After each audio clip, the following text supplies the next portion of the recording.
আসসালামু আলাইকুম। আমরা আজকে পড়ব ইকফা। ইকফার হরফ 15টি।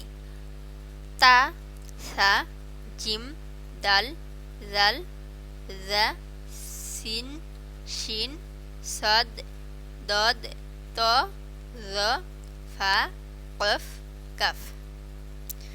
তো এই ইকফার 15টি হরফের উচ্চারণ আজকে আমরা শিখব। যদি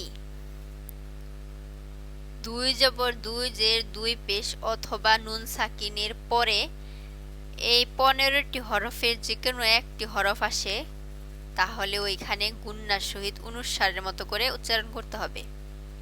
আবার বলছি, যদি দুই জবর দুই জের দুই পেশ নুন সাকিন এই চারটার মাঝখানে যে কোনো একটার পরে যদি এই 15টা হরফের মাঝখানে যে কোনো একটা হরফ আসে, তাহলে ওইখানে গুন্নার সহিত অনুস্বারের মতো উচ্চারণ করে পড়তে হয়।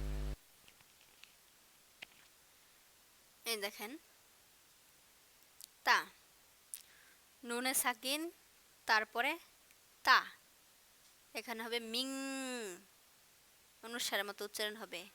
নুন সাকিনের পরে তা হরফ, তো এই মিমে নুন ধরে উচ্চারণ হবে মিং তা, মিং তা। এই দেখেন, এখানে দুই পেশ, তারপরে তা, এখানে হবে তুং, তুং তাজ। এই দেখেন, নুন সাকিনের পরে দাল, এখানে হবে মাং দা, মাং, অনুসারের মতো গুন্না, মাং। এই যে দেখেন, দুই জবরের পরে দাল, উচ্চারণ হবে দাক্কাং, দাক্কাং, দা, দাক্কাং। এক দুই, এখানে অনুস্বার হবে। এই যে মিং শাররি, মিং, নুনে সাকিনের পরে শিন, এখানে অনুস্বারের মতো উচ্চারণ হবে মিং। পরে দেখুন, লামের উপর তানবিন, তারপরে শিন, এখানে হবে লাং শা, রসুলাং শাহিদান। তো এখানে দেখেন, এখানে মিং, এখানে তুং, এখানে মাং, এখানে কাং, এখানে মিং, এখানে লাং।